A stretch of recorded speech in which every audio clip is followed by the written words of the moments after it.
সকল প্রশংসা একমাত্র আল্লাহ পাক রব্বুল আলামিনের জন্য, যার অশেষ কৃপায় আমরা এই কোরআনের মাহফিলে উপস্থিত হতে পেরেছি। আল্লাহ আমাদেরকে তৌফিক দান করেছেন, কবুল করেছেন। এই জন্য আল্লাহর নিকটে সবাই শুকরিয়া জ্ঞাপন করিস, সবাই বলি আলহামদুলিল্লাহ। দুরুদ ও সালাম ও সালাম ও তসলিম বর্ষিত হোক আমাদের শেষ নবী, আখির নবী, যার পরে কোনো নবী আসবেন না, যাকে আল্লাহ তাআলা কিয়ামত পর্যন্ত আগত সকল মাখলুকাতের জন্য রহমত স্বরূপ প্রেরণ করেছিলেন, যাকে কিয়ামতের দিন সর্বোত্তম ও উৎকৃষ্ট স্থান দান করবেন। সবাই বলি আল্লাহুম্মা সাল্লি আলাইহি, আল্লাহুম্মা বারিক আলাইহি। সম্মানিত উপস্থিতি, বক্তা আমাদের দেশে দুই ধরনের পাওয়া যায়। এক ধরনের বক্তা আছে পেশাদার বক্তা, এরা এই বক্তৃতা থেকে পেশা বানিয়ে নিয়েছে, এটাই তার চাকরি।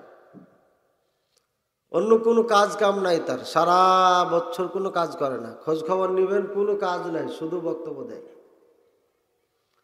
তো এরা করে কি, ঘরে বসে বসে কিছু মুখস্থ করে বর্ষাকালে, আর শীতকালে তখন চড়াইয়ের জন্য বের হয়, চড়াই করতে বের হয়। এরা হলো পেশাদার বক্তা। 6 মাস বক্তব্য হয়, অনেকে কমই হয়, পেশাদার বক্তাদের এত চলে না। 3 মাস 4 মাস 5 মাস খুব জোর চলে। এরপরে বাকি সময়টা আপনার আবার সামনের বছরের জন্য একটা পরিস্থিতি নেই। পেশাদার বক্তাদের মধ্যে চমক বেশি আছে, কারণ ওরা ভাবে মানুষকে কিভাবে চমক দেওয়া যায়, না হলে পারে ওরা মাঠে টিকতে পারবে না। এজন্য চমক তাদেরকে দেখাইতে হবে মানুষকে। এই এক ধরনের বক্তা আছে। আর এক ধরনের বক্তা হচ্ছে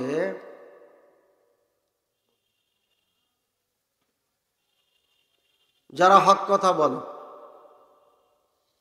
এবং বক্তব্য দেওয়ার ক্ষেত্রে সে কখনো জনগণের দিকে দেখে না, দেখে কোথায়, কার দিকে বলেন তো? আল্লাহর দিকে দেখে, যে আমি যে বক্তব্য দিচ্ছি এতে আল্লাহ খুশি কি না। যদি আল্লাহ খুশি হয় আলহামদুলিল্লাহ, আর যদি খুশি না হয় তাহলে সে কথা বলবে না, বক্তব্য দিবে না। আমাদের বাংলাদেশে আল্লাহকে নারাজ করার বক্তা বেশি। তো আমি রওনা করার পরে মোবাইলে সার্চ দিলাম যে উলামাউ সু, খারাপ আলেম কারা, এ সম্পর্কে একটু ধারণা নেওয়ার জন্য। ওটা নিজের জন্যই আমি দেখছিলাম যে উলামাউ সু কাকে বলে। খালি হাক্কানি রব্বানি বলে যাচ্ছি, কিন্তু খারাপ কারা, এই খারাপগুলোও তো চেনা দরকার আছে নাকি? রাসূলুল্লাহ সাল্লাল্লাহু আলাইহি ওয়াসাল্লামের জবান মোবারক দিয়ে খারাপ আলেমদের পরিচয়, এটা দেখতে গিয়ে ওখানে লেখা আছে যে সায়াকুন ফি উম্মতি ফি আখিরিজ জামান, আমার উম্মতের শেষ কালে এমন এক সময় আসবে যে লা তাত্তাবিআন্না সুনানা মান কানা ক্বাবলাকুম, তোমাদের পূর্বের যারা ছিল তাদের হুবহু তোমরা তাদের অনুসরণ করবে। হাযওয়ান না'ল বিন না'ল, দুইটা জুতা যেমন বরাবর, কোনো কম বেশি থাকে না, ঠিক সেম তোমরা তাই করবে। রাসূলুল্লাহ সাল্লাল্লাহু আলাইহি ওয়াসাল্লাম বলছেন লাউ আতা আলা বিউম্মিহি আলা নিয়াতান লা আতাইতুম বিহি, নাউযুবিল্লাহ। আল্লাহ রাসূল সাল্লাল্লাহু আলাইহি ওয়াসাল্লাম শেষ পর্যন্ত এমন কথা বলেন যে ওরা যদি প্রকাশ্যে মায়ের সাথে জেনা করে তাহলে আমার উম্মত এমন নিকৃষ্ট হয়ে যাবে, এরাও তাদের মায়ের সাথেও জেনা করবে। বলেন নাউজুবিল্লাহ। এরকম ঘটনা ঘটেছে কি বাংলাদেশে? হ্যাঁ, বাংলাদেশ না ভারত জানি না কোথায় ঘটেছে। আল্লাহ রাসূল সাল্লাল্লাহু আলাইহি ওয়াসাল্লাম কিন্তু বাংলাদেশের জন্য খাস করে বলেননি, উম্মতে ঘটে। ইন্ডিয়াতে এ ঘটনা ঘটেছে। পেটে বাচ্চা হওয়ার পর মা জানতে পারে, তাকে ওষুধ খাইয়া বেহুশ করে কাজ করতো। নাউজুবিল্লাহ। বুঝেছেন? রাসূলুল্লাহ সাল্লাল্লাহু আলাইহি ওয়াসাল্লাম তারপরে বলছেন যে সাতাখরুজুল ফিতনাতু মিনাল উলামা, আর খারাপ যারা আলেম, এই আলেমদের থেকে ফিতনা বের হবে। সুম্মা তাউদু ইলাইহিম, তারপরে ফিতনাটা তাদের দিকে ফিরে আসবে।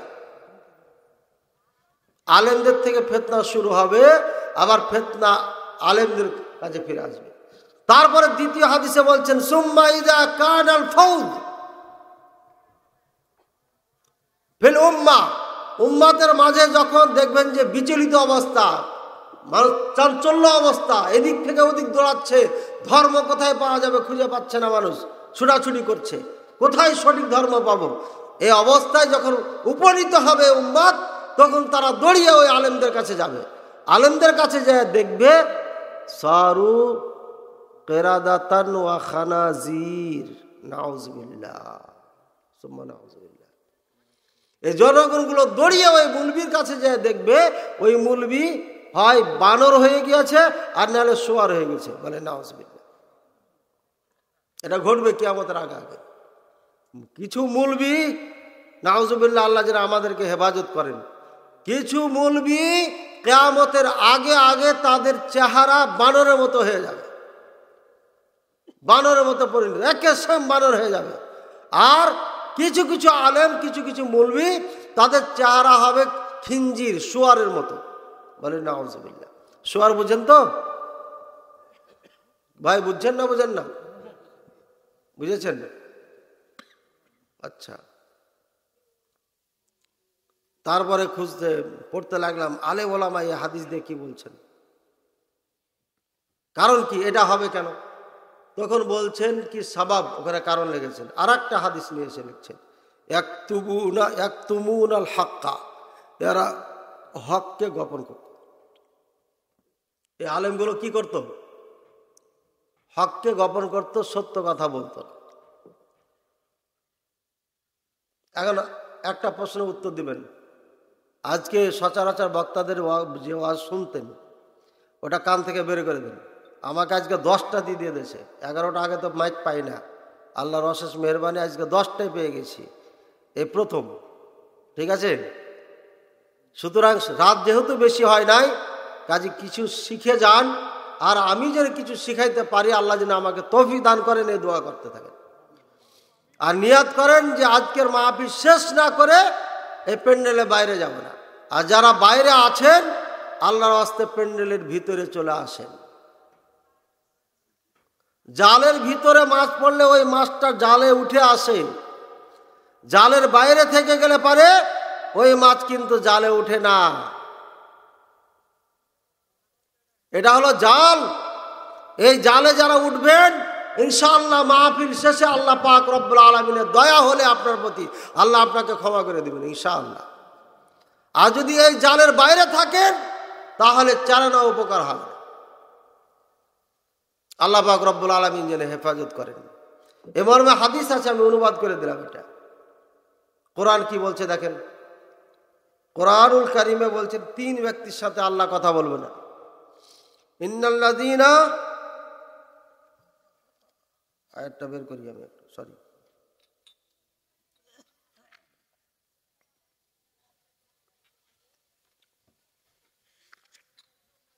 এই আয়াতটা আমি আলোচনা করবো, এটা ভাবিনি, হট করে মনে হয়ে গেল, তাই এটা বলতে হচ্ছে, এই জন্য দুঃখিত। কোথায় জেনে 10টার দিকে হবে।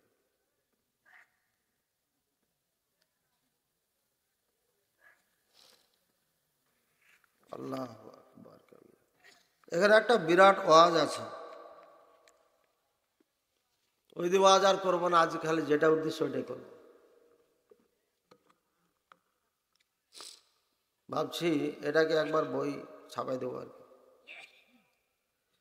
ইন্নাল্লাযীনা ইয়াকতুমুনা মা আনজালাল্লাহু মিনাল কিতাবি ওয়া ইয়াশতারুনা বিহি সামানান কলিলা উলাইকা মা ইয়াকুলুনা ফি বুতুনিহিম ইল্লান নার ওয়া লা ইউকাল্লিমুহুমুল্লাহু ইয়াওমাল কিয়ামাহ ওয়া লা ইউযাক্কিহিম ওয়া লাহুম আযাবুন আলীম। أولئك الذين اشتروا الضلالة بالهدى والعذاب بالمغفرة فما أصبرهم على النار। আয়াতটি সূরা বাকারায় আছে, 174 নম্বর আয়াত। আল্লাহ পাক রব্বুল আলামিন বলেন, ইন্নাল্লাযীনা ইয়াকতুমুনা মা আনজালাল্লাহু মিনাল কিতাব। এই কোরআনুল কারীমে আল্লাহ পাক রব্বুল আলামিন যা নাজিল করেছেন, এই কোরআনের বিধিবিধানকে যদি কেউ গোপন রেখে দেয়, ওয়ায়াশতারুনা বিহি সামানান কলিলা, আর এই কোরআনের বিনিময়ে যদি সামান্য দুনিয়া উপার্জন করে।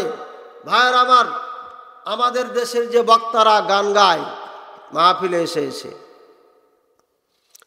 বিভিন্ন লৌকিকতা বলে, এত সুন্দর সুন্দর কথা বলে, আপনি সারাক্ষণ খালি হাসতে থাকেন, হাসেন না? গান গাই মানে কেমন গান গাই? আপনাদের এলাকা আছে না না এসব বক্তা? আমরা তো নেটে দেখেছি, কোথায় বাড়ি ঘর কে জানে। কই যে কি জেনে গান গালা বলেন না, দুই একটা বক্তারা যে বলে, কাউরি মনে নাই ভাই? না ওই শ্রোতা নাই এখানে?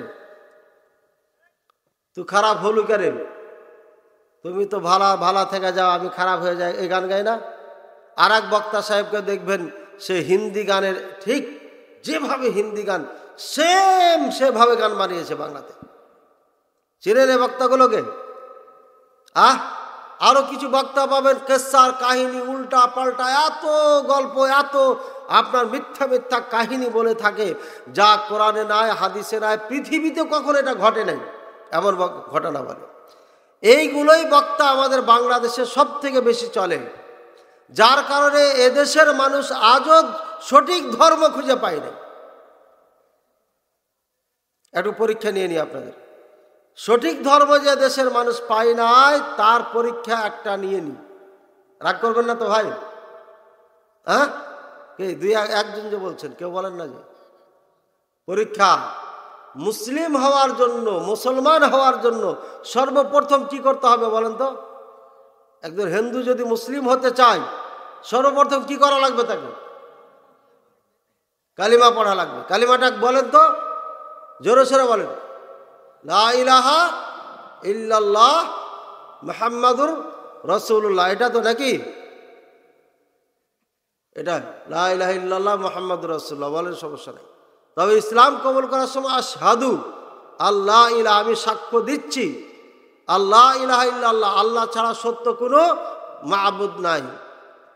ওয়া আশহাদু আন্না, এবং আমি এটাও সাক্ষ্য দিচ্ছি মুহাম্মদ রাসূলুল্লাহ, মুহাম্মদ কি? আল্লাহর রাসূল এবং আল্লাহর বান্দা। এটা কি? এর নাম কি? কালিমা শাহাদা। এটা পড়লে মুসলিম হবে, তাছাড়া মুসলমান হবে না, তাই না? কালিমা শাহাদা, এই কালিমা শাহাদার সংক্ষিপ্ত হচ্ছে লা ইলাহা ইল্লাল্লাহ মুহাম্মাদুর রাসূলুল্লাহ। অনেকে বলে যে কালিমা শিরকি কালিমা, কেউ নাকি বলেছে, আমি জানি না কে বলেছে। তো লা ইলাহা ইল্লাল্লাহর শর্ত কাটি বলেন তো? লা ইলাহা ইল্লাল্লাহ শর্ত কাটি, শর্ত। এক ভাই বলেন 3টি। বলেন, আমাদের ওয়াজ তো আপনারা শোনেন না, আপনারা শুনবেন ফাটটা যায়, চল্লা যায়, অঙ্গ করে বুকটা ফাটটা যায়, এগুলো শুনবেন। তো শিখবেন কোথায় বলেন? কালিমার শর্ত আছে, নামাজের শর্ত নাই। যেমন একটা বলেন তো, উজু করা। উজু ছাড়া কি নামাজ হবে? এরকম কালিমার শর্ত আছে, যদি শর্ত না পাওয়া যায় তাহলে ওই হুজুরের, ওই মুলবির, ওই মানুষের কালিমা পড়ে লাভ নাই। বলেন, একজন বলেন শর্ত কয়টি? দেখছেন, একজনও জানেন না। তাহলে সারা জীবন যে ওয়াজ শুনলেন। হ্যাঁ, ওইদিকে দেখেন যারা দায়িত্ব আছেন, যে হাওমা হাওমা করছে কেন? ভাই দূরে যারা আছেন কথা বলবেন না, ডিস্টার্ব করবেন না মাহফিলের। কালিমার শর্ত পারলেন না, কেউ পারলেন না, একজনও পারলেন না। দেখেন 80 বছর, 60-70 বছরে অনেক মুরব্বী আছেন আপনারা। আমাদের মাহফিলে মুরব্বী কম হয়, যুবক মানুষ বেশি হয়। আজকে মুরব্বী বেশি আছেন, যুবক কম আছে। হ্যাঁ, আমার মনে হয় প্রচার কম করছেন আপনারা। আচ্ছা, শর্ত পারলেন না। কালিমার ফরজ, নামাজের ফরজ আছে না? আছে তো। কালিমারও ফরজ আছে। বলেন তো কালিমার রুকুন কয়টি? রুকুন বলেন, কেউ জানেন না? আরে যারা আমাদের বক্তব্য শোনেন ইউটিউব থেকে, নেট থেকে, তারা তো কমপক্ষে বলতে পারবেন।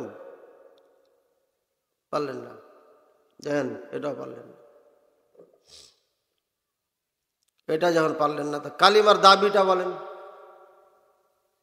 কালিমার উদ্দেশ্য কি? এই কালিমা পড়লে মানুষ মুসলমান হয়ে যায়, এটা কারণটা কি? ঘটনাটা কি? এর উদ্দেশ্য কি? কি চাই এই কালিমা? আল্লাহর একত্ববাদে বিশ্বাস। আল্লাহ যে একজন, এটা তো আবু জেহলও মানত, আব্দুল মুত্তালেবও মানত। আল্লাহ যে একজন, এটা কেউ অস্বীকার করে না, আজও অস্বীকার করে না। যে কোনো হিন্দুকে বলবেন, ও বলবে একজন আছে আল্লাহ। একত্ববাদের বিশ্বাস তো হয়ে আছে সবার। কালিমার দাবি, কালিমার চাহিদা, কালিমার উদ্দেশ্য, কালিমার তাৎপর্য কি বলতে পারবেন? দেখেন একজনও পারবেন না। তাহলে এতদিন থেকে যে বক্তব্য শুনলেন, কি শুনলেন আর কি করলেন আপনারা? হাজার হাজার টাকা ব্যয় করেছেন, এই যে বিশাল প্যান্ডেল বানিয়েছেন, আর এর কালিমাই শিখতে পারলেন না। তাহলে হুজুরদেরকে টাকা দিয়ে নিয়ে এসে শিখলেন কি আপনারা? করলেনটা কি এটা বলেন? নাকি মাহফিল দেন আপনারা এই যে চুরিবালা, ফিতা, আলতা, লিপস্টিক, আয়রন মাস্কারা বিক্রি করার জন্য? হ্যাঁ, বুঝে হুজুরের গান শুনি আমরা, আর আমাদের ছেলে মেয়েরা ওই আলতা লিপস্টিক ক্রয় করে বেড়ায় বাজারে, জিলাপি খাই, মিষ্টি খাই। উদ্দেশ্য কি মাহফিলের? এটা কি? এই মাহফিল দেওয়ার উদ্দেশ্য কি বলেন তো? কেন মাহফিল দিয়েছেন আপনারা? শিখবেন এই জন্যই তো, ইসলাম সম্পর্কে জানবেন এই জন্যই তো। তো কালিমাই তো জানা হলো না। এই যে কালিমা গোপন রেখেছে, যুগ যুগ ধরে এদেশে বক্তব্য হচ্ছে, মাহফিল হচ্ছে, এত মাহফিল। আপনার ওই যে শেখ আব্দুল্লাহ কাজিম রাহিমাহুল্লাহ, আব্দুল্লাহ না ওনার নাম? আব্দুল্লাহ ইবনে কাজিম, আব্দুল্লাহ ইবনে কাজিম রাহিমাহুল্লাহ। ওই যখন ছোট্ট ছিলাম আমাদের এলাকায় উনি ওয়াজ করতে গেলেন, উহুদের যুদ্ধের কথা বলছেন আর কাঁদছেন। আমরাও কাঁদছি সাথে সাথে। আর এক মাহফিল শুনেছিলাম, উনি সূরা বুরুজের তাফসীর করছিলেন, আসহাবুল উখদুদ, উনিও কাঁদছেন, আমরাও কাঁদছি।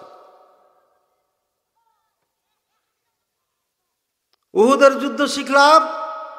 উহুদের যুদ্ধে ঘটেছিল কি? 70 জন সাহাবী প্রাণ দিয়ে দিয়েছিলেন ইসলামের জন্য। উহুদের যুদ্ধে ঘটেছিল কি? রাসূলুল্লাহ সাল্লাল্লাহু আলাইহি ওয়াসাল্লামকে যখন বৃষ্টির মতো তীর কাফেররা মারতেছিল, তখন একজন সাহাবী এভাবে বুক পেতে দাঁড়িয়েছিল, গোটা শরীরটা তীরে ঝাঁঝরা হয়ে গিয়েছিল। তারপর রাসূলুল্লাহ সাল্লাল্লাহু আলাইহি ওয়াসাল্লামের সম্মুখ থেকে সরে যায় নাই। উহুদের যুদ্ধ ঘটেছিল কি? উহুদের যুদ্ধে আপনার নারীরা পর্যন্ত ছুটে ছুটে গিয়েছিল। মুসলমান মারা যাচ্ছে, শহীদ হয়ে গেল, মুসলমান শেষ হয়ে যাচ্ছে, সুতরাং এই কাফেলায় নারীরা পর্যন্ত অংশগ্রহণ করেছিল। 70 জন সাহাবা প্রাণ দিয়ে দিয়েছিল। 70 জন সাহাবীর আত্মীয় স্বজনেরা বিদ্রোহ করে নাই, কোনো মিছিল বের করে নাই, মিটিং করে নাই। কেন 70 জনের প্রাণ চলে গেল? মুহাম্মাদের জন্য দায়ী। এ কথা কখনো কেউ বলে নাই। কি জন্য এই লোকগুলো, কিভাবে এই লোকগুলো তৈরি হলো? আর এখনকার মাহফিলে একটি কথা যদি আপনার বিপক্ষে চলে যায়, তাহলে আপনি লাঠি লান্দানে না, তাহলে আপনি রোড ঘেরাও করবেন, বক্তা কেন কথা বলল। তো আপনি শিখবেন কেমনে? আমি যে জন্য এই বক্তাদের কথার থেকে এখানে আসলাম আর এই আয়াত নিলাম। বক্তা গোপন করলো হককে, তাই সে কুকুরে নাকি বানরে অথবা আপনার শুয়ারে পরিণত হয়ে যাবে। আপনার ভয়ে বক্তা সত্য কথা বলতে পারে নাই, আপনার ভয়ে গল্প করে আর কেচ্ছা কাহিনী বলে গান গেয়ে গিয়ে চলে গিয়েছে, আর আপনি ওই গান গাওয়া বক্তাকে আজীবন নিয়ে এসে এই স্টেজ গরম করিয়েছেন। সুতরাং আপনি কি বানরে পরিণত হবেন না, না খালি ওই হুজুরি হবে? কি বলেন? বানরে শুয়ারে পরিণত হয়ে যাবে কিছু মানুষ। হযরত দাউদ আলাইহিস সালাম যখন জাবুর পড়তেন, তখন এই পানির মাছগুলো, সাগরের মাছগুলো কিনারায় এসে ভিড় করত। তারপরে বনি ইসরাঈলরা করত কি, এই ওনার উম্মতারা ওই মাছগুলো শিকার করত।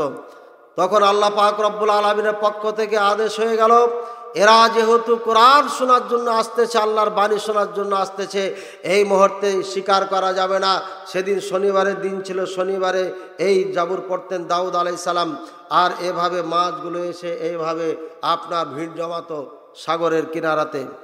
তখন এরা করলো কি, কৌশল করলো, একটা খাল করতে করতে করতে করতে নিয়ে যে ওইখানে বিরাট একটা পুকুর বানিয়ে দিয়েছে, মাছগুলো সব ওখানে যে ঢুকতো।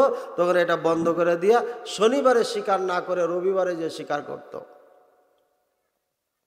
আল্লাহ পাক রব্বুল আলামিনের পক্ষ থেকে এই নিষেধাজ্ঞা তওবা করার জন্য বলা হলো। আর দাউদ আলাইহিস সালামকে জানিয়ে দেওয়া হলো, এরা যদি তওবা করে ফিরে না আসে, তাহলে পরে আল্লাহ পাক রব্বুল আলামিনের পক্ষ থেকে গজব আসবে। মায়ের আমার, এই সময় এই লোকগুলো 3 দলে ভাগ হয়ে যায়। এক দল এই এলাকা ছেড়ে পালিয়ে গেল, আর এক দল দাওয়াত দেওয়ার পরে পালিয়েছে। দেখেন, মাওলানা সাহেব যা বলেছেন সত্য বলেছেন, সঠিক বলেছেন, এটা মেনে নেন। যদি না মানেন, তাহলে দাউদ আলাইহিস সালাম যেহেতু বলেছেন আল্লাহর গজব আসবে, সুতরাং গজব আসবি আসবি আসবি, এতে কোনো সন্দেহ নাই। তোমরা তওবা করে ফিরে আসো। এরা তওবা করে ফিরে আসে নাই। তখন এরা পালিয়ে গেল যে এলাকায় থাকবো না, কারণ নবীর কথা সত্য হবে, নবীর কথা কখনো মিথ্যা হতে পারে নাই। তাই তারা এলাকা ছেড়ে পালিয়ে যায় আপনার বগুড়ার 4 মাথায় 7 মাথায়। দ্বিতীয় দল তৃতীয় দলকে দাওয়াত দিচ্ছে, কিন্তু এই বাড়ি ঘরের ময়া আর মহাব্বতে এরা এলাকা ছেড়ে পালাইতে পারে নাই, ওখানে থেকে গিয়েছিল। ভাইয়ের আমার, দাউদ আলাইহিস সালামের এই কওমকে আল্লাহ গজব দিয়েছিলেন, তারা সকলেই বানরে পরিণত হয়ে গিয়েছিল, বানর আর খিঞ্জিরে পরিণত হয়ে যায়। এরপরে 3 দিন এরা এভাবে বানর আর শুয়ার অবস্থায় ছিল, কিচিরমিচির কিচিরমিচির চিঁচা চিঁচা চিঁচা চিঁচা করতে করতে করতে 3 দিন পরে এরা সব মারা যায়। এ হলো আপনার ইতিহাস।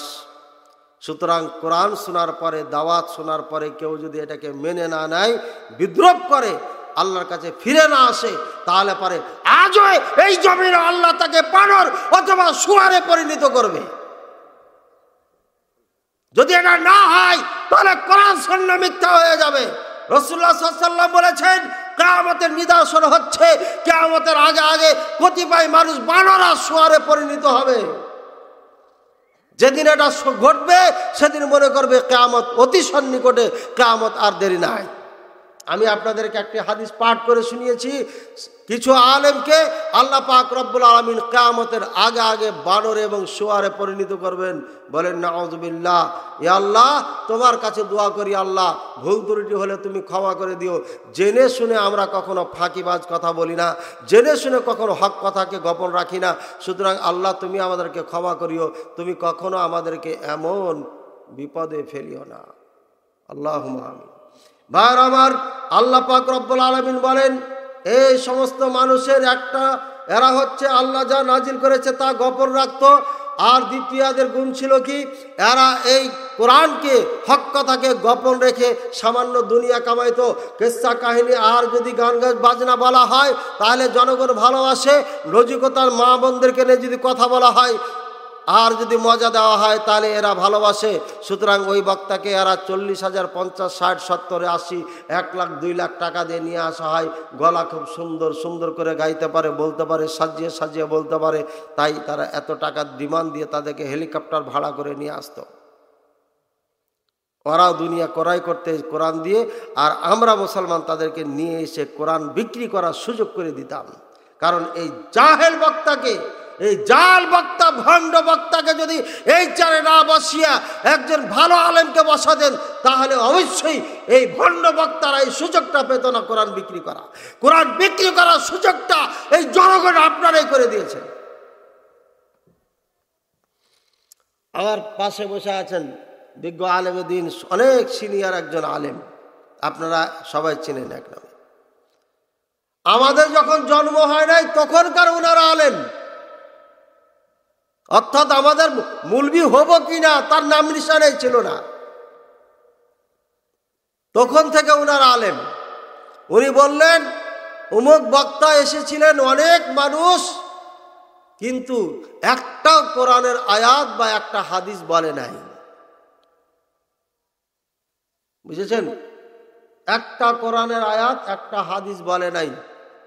তাহলে এত মানুষ কেন আসলো? দাল মে কুছ কালা है। যে কোরআন পড়তে পারে না, যে হাদিস পড়তে পারে না, যে হাদিস পড়ে অনুবাদ করতে পারে না, যে কোরআন পড়ে অনুবাদ করতে পারে না, আরে ও বক্তা হয় কি করে? ও মুসলমানদের বক্তা হয় কি করে যে কোরআন জানে না, যে হাদিস জানে না? আমরা কত নম্বরের পাগলামি করতেছি এই বাংলাদেশের মানুষ, তাই আমরা চিন্তা করে দেখি, একটু ভেবে দেখি। আমরা যে কোরআন জানে না, যে হাদিস জানে না, ওকে কেমনে একটি চেয়ারে বসান আপনারা? আর কতদিন চিল্লাইতে হবে আপনাদেরকে? এই জন্য আমি বলেছিলাম যে আহলে হাদিস একসময় হারিয়ে গেছিলেন। আব্দুল্লাহ কাফি রহিমাহুল্লাহর যুগ যখন ছিল, আব্দুল সত্তার 30 আলী রহিমাহুল্লাহ, ইবনে ফাজল রহিমাহুল্লাহ, আবু তাহের বর্ধমানী রহিমাহুল্লাহ, এদের যখন যুগ ছিল তখন আহলে হাদিস এই এলাকায় বিশাল বিশাল কনফারেন্স করতেন। আর আমরা জানতাম যে হ্যাঁ আহলে হাদিস একটা দল আছে। পরবর্তীতে ইনারা যখন হারিয়ে যায় তখন এই আহলে হাদিস হারিয়ে যায়। আহলে হাদিসের কিছু বক্তা আসে, শুধু গান গায়, গান গায়, গান গায়, গান গায়, কোরআন হাদিস নাই, ধর্ম শেখাচ্ছে না। এই গান গাইতে গাইতে গাইতে আহলে হাদিস মরতে মরতে মরতে একেবারে মরে গেল। কারণ বড় বড় হুজুর বড় বড় কেতাব নিয়ে এসে বলেছে আহলে হাদিস কিচ্ছু না, আহলে হাদিস এই ওই ওই ওই কইতে কইতে কইতে কইতে কইতে একসময় আহলে হাদিস মাটির নিচে গেড়ে গেছিলো, নাম নিশানা ছিল না। হঠাৎ করে মদিনা বিশ্ববিদ্যালয়ের আবির্ভাব ঘটলো, ওখান থেকে কিছু আলেম সার্ভিস হলো, এরপরে পিস টিভির আগমন ঘটলো, সেখান থেকে কিছু বক্তব্য শিখলো, শিখার পরে আবার নাড়াচাড়া দিচ্ছে। নাড়াচাড়া দিতে দিতে হঠাৎ করে এই উম্মাদকে আবার ভাইরাসে আক্রান্ত করেছে। করোনার থেকে মারাত্মক আপনার ভাইরাস এটি। যেই মৌলবি কোরআন পড়তে পারে না, কোরআন পড়তে পারে না, হাদিস পড়তে পারে না, সে আবার এদেশের কেমন বক্তা হয়ে যায়। এটাই হচ্ছে ধ্বংসের একটা পরিচয়, এটা ধ্বংসের একটা নিদর্শন। আবার এই জাতি ধ্বংস হয়ে যাবে, কারণ মূর্খরা এ চার আবার দখল করা শুরু করেছে। এই কোরআনে এ কথাই বলেছেন, ইস্তারুনা বিহি সামানান কলিলা, এরা হক কথা গোপন রাখবে আর সামান্য দুনিয়ার জন্য এই কোরআনকে বিক্রি করবে। তারপরে বলছেন উলাইকা মা ইয়াকুলুনা ফি বুতুনিহিম ইল্লান নার, এরা এই কোরআনের বিনিময়ে যা কামাই করে খায় তা সব আগুন খায়, পেটের মধ্যে আগুন ছাড়া অন্য কিছুই খায় না। ওয়ালা ইউকাল্লিমুহুমুল্লাহু ইয়াওমাল কিয়ামাতে, কিয়ামতের দিন আল্লাহ এদের সঙ্গে কথা বলবেন না। চিন্তা করেছেন? বক্তা, আলেম, ফেমাস বক্তা, এক নামে চিনে সবাই, কিন্তু এই বক্তার সাথে আল্লাহ কথা বলবেন, এই আলেমের সাথে আল্লাহ কথা বলবেন না। এই আলেম যা কামাই করেছে বক্তব্য দিয়ে, এসব আগুন কামাই করেছে, আগুন খেয়েছে পেটের মধ্যে। কাদের কথা বলছে? কি ভাই আপনারা মন খারাপ করছেন? বলছেন আমরা চাইলাম যে গান গাওয়া বক্তা দিবে, তো এই কোন বক্তা দিল? এই তো আমাদেরকে কালিমায় ঠেকাই দিল। আবার দেখি আল্লাহ বলে কথাও বলবে না। ধীরে ধীরে দেখি কোন দিকে চলে যাচ্ছেন, তাই না ভাই? কষ্ট পাচ্ছেন নাকি আপনারা? কষ্ট পাইলে বলবেন, কষ্ট দিয়ে আওয়াজ শোনাবো কেন আপনাকে? ওয়ালা ইউকাল্লিমুহুমুল্লাহু ইয়াওমাল কিয়ামা, আল্লাহ বলছেন আমি এদের সাথে কথা বলবো না। ওয়ালা ইউযাক্কিহিম, আল্লাহ এদেরকে ক্ষমাও করবেন না। আল্লাহু আকবার। এমন পাপ, এই পাপীদেরকে আল্লাহ ক্ষমাও করবেন না। ওয়ালাহুম আযাবুন আলীম, আর এদের জন্য ভয়ঙ্কর শাস্তি রয়েছে। খুবই কষ্টদায়ক শাস্তি আল্লাহ নিযুক্ত করে রেখেছেন। উলাইকা, এদের আর একটা গুণ আছে, উলাইকাল্লাযীনা ইশতারাবুদ দালালাতা বিল হুদা, এরা হেদায়াতকে বিক্রি কইরা হেদায়াতের বিনিময়ে গুমরাহিকে ক্রয় করে নিয়েছে। এরা যদি একটা ভালো আলেমকে নিয়ে এসে ধর্ম শিখতেন, যদি বলতেন হুজুর প্রথমে আমাদেরকে লা ইলাহা ইল্লাল্লাহ শিখান, তারপরে মুহাম্মদ রাসূলুল্লাহ শিখান, তারপরে নামাজ শিখান, তারপরে কিভাবে রোজা রাখতে হবে সেটা শিখান, তারপরে যাকাত কিভাবে দিতে হবে এটা শিখান, তারপরে হজ করতে হবে কিভাবে এটা শিখান, তারপরে ঈমানে চলে যান, আল্লাহর প্রতি ঈমান কিভাবে আনতে হবে এটা শিখান, সমস্ত রাসূলদের প্রতি কিভাবে ঈমান আনতে হবে এটা শিখান, ফেরেশতাদের প্রতি কিভাবে ঈমান আনতে হবে এটা শিখান, আখিরাতের দিবসের প্রতি কিভাবে ঈমান আনতে হবে এটা শিখান, ভাগ্যের প্রতি কিভাবে ঈমান আনতে হবে এটা শিখান, সমস্ত রাসূলদের প্রতি কিভাবে ঈমান আনতে হবে এটা শিখান। এই আরকানে ইসলামের ঈমানের 6টি আরকান একটা একটা করে যদি বক্তব্য দিয়ে আপনার 6 জন বক্তা 6 বিষয়ে আলোচনা করতেন, তাহলে আমাদেরকে আরকানে ঈমান নিয়ে জানা যেত। 5 জন বক্তা যদি 5টা বিষয় নিয়ে আলোচনা করতেন, তাহলে আরকানে ইসলাম নিয়ে জানা যেত। আমাদেরকে তো কিচ্ছু শেখানো হয় নাই। আমরা করেছি কি কিসসা কাহিনী আর গল্প, এদিক থেকে ওদিক, বাবার গল্প, দাদার গল্প, নানার গল্প, রাস্তায় কি হলো, ঘাটে কি হলো, পথে কি হলো, এই সব গল্প করে করে আমরা কোরআনের কোনো আলোচনা করি না। ওটাই আল্লাহ বলছেন উলাইকাল্লাযীনা ইশতারাবুদ দালালাতা বিল হুদা, এরা হেদায়েতের বিনিময়ে আপনার গুমরাহিকে ক্রয় করে নিয়েছে। ওয়াল আযাবা বিল মাগফিরাত, আল্লাহ ক্ষমা করে দিতেন, সে ক্ষমার জায়গাতে ওরা আযাব ক্রয় করে নিয়েছে। ফামা আসবারাহুম আলান নার, এরা আগুনের ওপরে কেমনে ধৈর্য ধারণ করবে। ইন্নাল্লাহা সুবহানাহু ওয়া তাআলা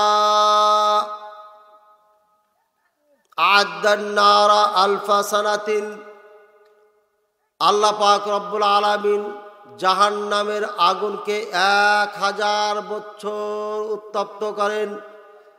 আর 1000 বছর উত্তপ্ত করতে করতে করতে করতে এই জাহান্নামের আগুনের কালার সাদা হয়ে যায়। তারপরে সুম্মা আলফ সানা, তারপরে আবার 1000 বছর উত্তপ্ত করা হয়। 1000 বছর পরে জ্বলতে জ্বলতে জ্বলতে জ্বলতে জ্বলতে এই আগুনের কালার লাল হয়ে যায়। সুম্মা আদাত আও সুম্মা আহমারাত আলফা সানা আও কামা ক্বালা আলাইহিস সালাতু সালাম, আবার এই জাহান্নামের আগুনকে আরও 1000 বছর উত্তপ্ত করা হয়। উত্তপ্ত করতে করতে করতে যখন এর বয়স 3000 বছর হয়ে যায়, তখন এই আগুনের কালার হয়ে যায় কালা, একেবারে কালো, একেবারে কালো, কুচকুচে কালো, অন্ধকার কালো, কিচ্ছু দেখা যায় না। ভাইয়েরা আমার, চিন্তা করেছেন জাহান্নামের আগুন কত কঠিন। আগুন জ্বলছে, একটা মানুষ চিৎকার করছে দেখা যায়, তাহলে দয়া মায়া হবে। কিন্তু অন্ধকারের মধ্যে আগুনে যদি পড়ে থাকে, কেউ আমাকে দেখতে না পায়, আর আমি চিৎকার করতে থাকি, তাহলে কাউরি দয়া হবে না। সুতরাং এটা আরো কষ্টদায়ক, সব থেকে বেশি কষ্টদায়ক। আমি যে কষ্টে আছি এটা কেউ দেখতে পাচ্ছে না। কথা কি বুঝছেন না বুঝেন না আমার ভাই? আপনাকে কেউ মারতেছে, কথার কথা, আপনাকে কেউ মারতেছে, অন্ধকার, আশেপাশে কোনো মানুষ দেখতে পাচ্ছে না আপনাকে, এটা বেশি কষ্ট হবে না? দেখতে পাচ্ছে না, আপনি চিৎকার করছেন, শুনতে পাচ্ছে মানুষ, কিন্তু কোথায় খুঁজে পাচ্ছে না।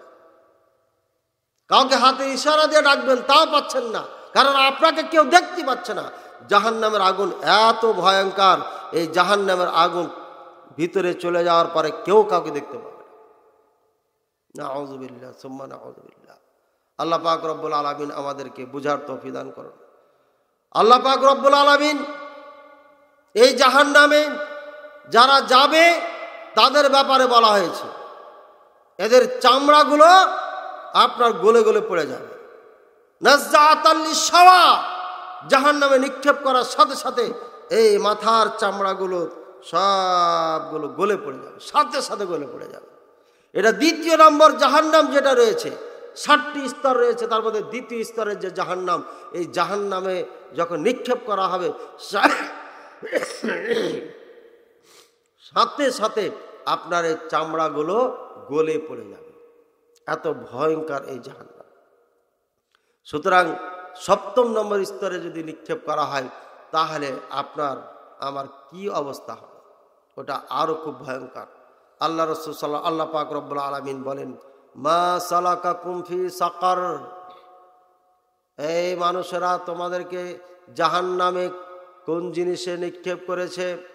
তখন বলবে, লাম নাকু মিনাল মুসাল্লিন, আমাদের 2টা গুণ ছিল দুনিয়াতে। 1 নম্বর, আমরা মুসাল্লি ছিলাম না, নামাজ পড়তাম না। 2 নম্বর, ওয়ালাম নাকু নুতইমুল মিসকিন, আমরা মিসকিন ফকির মিসকিনদেরকে খেতে দিতাম না, আমরা সালাত পড়তাম না। এই জন্য আমাদেরকে সাকার নামক জাহান্নামে নিক্ষেপ করা হয়েছে। আর সাকার নামক জাহান্নামের স্তর হচ্ছে 5ম নম্বর স্তর। এই 5ম নম্বরে আপনার সন্তান যে নামাজ পড়ে না, সালাত পড়ে না, তাকে নিক্ষেপ করা হবে। 6ষ্ঠ নম্বরে থাকবে কাফেররা। আর 7ম নম্বর যেটা 7 নম্বর স্তর হবে, সেই স্তরে থাকবে মুনাফিকেরা। ইন্নাল মুনাফিকিনা ফি দারকিল আসফালি মিনান নার, নিশ্চয় মুনাফিক যারা তারা জাহান্নামের অতল তলে থাকবে, একেবারে নিচে থাকবে, মানে 7 নম্বর স্তরে থাকবে। বলি নাউযুবিল্লাহ। আল্লাহ যেন আমাদের হেদায়েত দান করেন।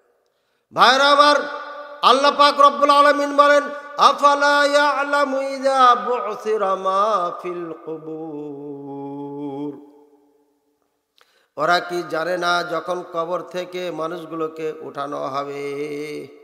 আফালা ইয়ালামু ইযা বু'সিরা মা ফিল কুবুর ওয়া হুসিলা মা ফিস সুদূর, আর অন্তরে যা কিছু আছে সব কিছু বের করা হবে, সেদিন কোনোটা গোপন রাখা হবে না।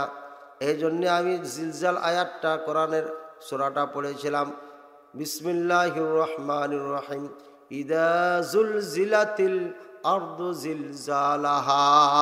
আমার আল্লাহ বলেন, জমিন যখন কম্পন শুরু হয়ে যাবে, এই জমিনটা কম্পন শুরু হয়ে যাবে, কাঁপতে থাকবে।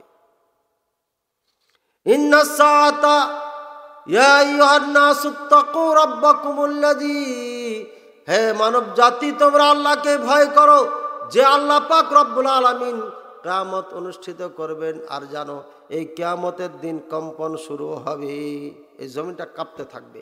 আর কিয়ামতের দিন হবে কি?